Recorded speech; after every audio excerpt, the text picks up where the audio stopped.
I don't get calls from anybody in Hollywood anymore, ever, about anything. To direct a movie or write a script or to do visual effects or anything. It's like I left the planet and they don't know. It's criminal.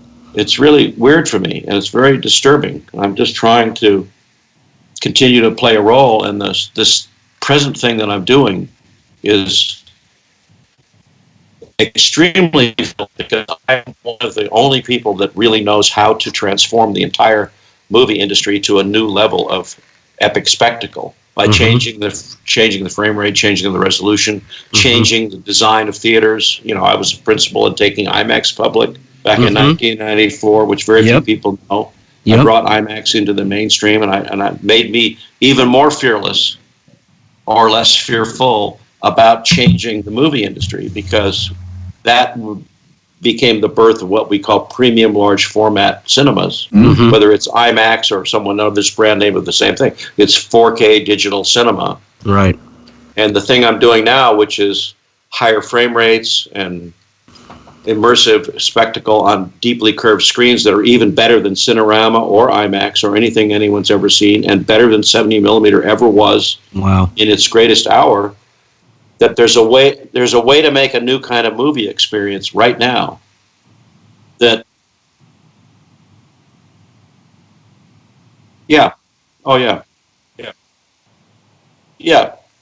and it's actually dumbly elegantly simple because I've discovered that the nature of movies, which is basically mechanical, it's photographic but it's mechanical. You have a film that's running sprocketed celluloid film through the gate, but it has to stop the film while the shutter opens and then close the shutter and advance the film to the next frame. It's a mechanical device with pins and claws and stuff in the camera.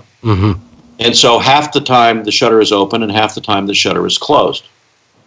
And so in reality, if you think about that, you realize that half of whatever happened never got recorded. Yeah. It's missing, and missing forever. It will never be seen. It will never be shown. And then the same movie that you shot at 24 frames is projected through a mechanical projector that's doing exactly the same thing. And there's a shutter in the projector, and so the light on the screen is going on and off and on and off really fast, and it's fast enough to where you don't perceive the flicker. But in the early days of it, people noticed the flicker, and they called it the flicks.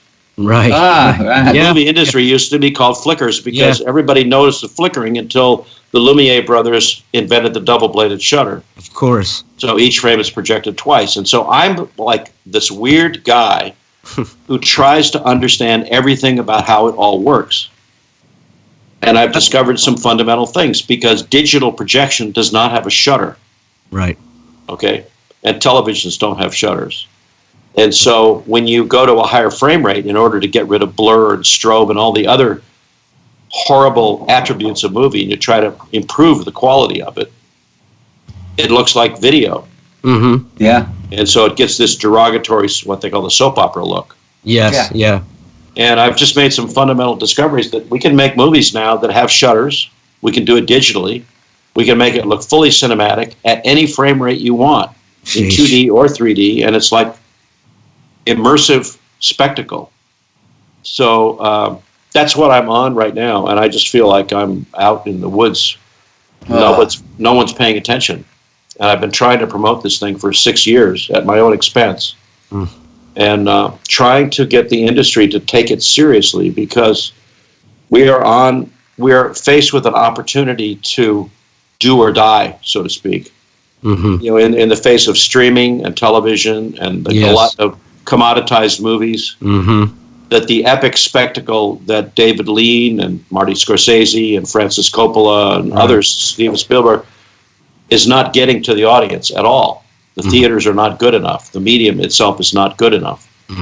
So I've dedicated the last few years of my life to fundamentally changing the medium itself. But I can tell I'm going to have to go.